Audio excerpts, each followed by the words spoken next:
حکومت کو tough time دینے میں کامیاب ہو گئے ہیں۔ مولانا کا گھر نمبر 7 یعنی کہ 007 جیمز بانڈ 007 ملکی سیاست کا محور بن گیا ہے۔ مولانا فضل الرحمان کے پاس حکومت آ رہی ہے تو اپوزیشن جا رہی ہے، اپوزیشن آ رہی ہے تو حکومت جا رہی ہے۔ مولانا حکومت کو اپنے مطالبات لے کر آگے ہیں۔ اب دیکھ رہے ہیں یہ ہے کہ آج جو آئینی ترمیم پیش ہونی تھی، حکومت آئینی ترمیم کیوں نہیں پیش کر سکی۔ آج کا اہم ٹاپک ہے بلاول بھٹو زرداری نے گزشتہ رات گئے مولانا فضل الرحمان کو بنانے کی کوشش کی۔ بلاول بھٹو زرداری کا خصوصی پیغام لے کر ان کے پاس پہنچے۔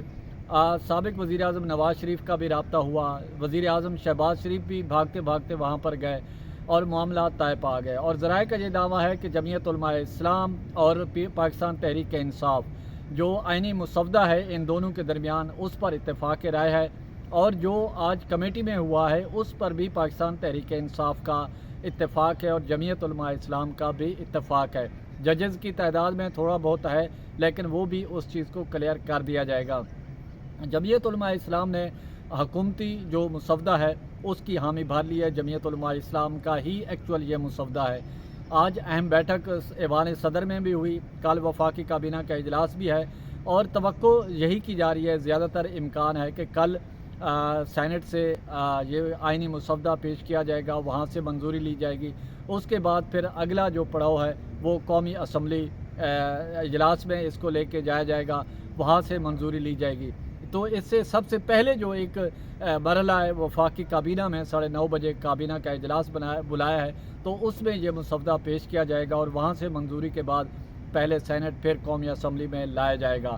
تو پاکستان تحریک انصاف نے مولانا فضل الرحمان سے مہلت مانگی ہے اور کہا ہے کہ ہماری ملاقات بانی P T I chairman Imran Khan سے کروا دیں۔ بلاول بھٹو زرداری نے اس کی حامی بھری ہے، ملاقات آج رات کو یا کل ہو جائے گی عمران خان سے۔ تو پاکستان تحریک انصاف اس مسودے پر قائل ہے اور عمران خان کے علم میں لانا ہے اور ان کو حالات اور سچویشن بتانی ہے۔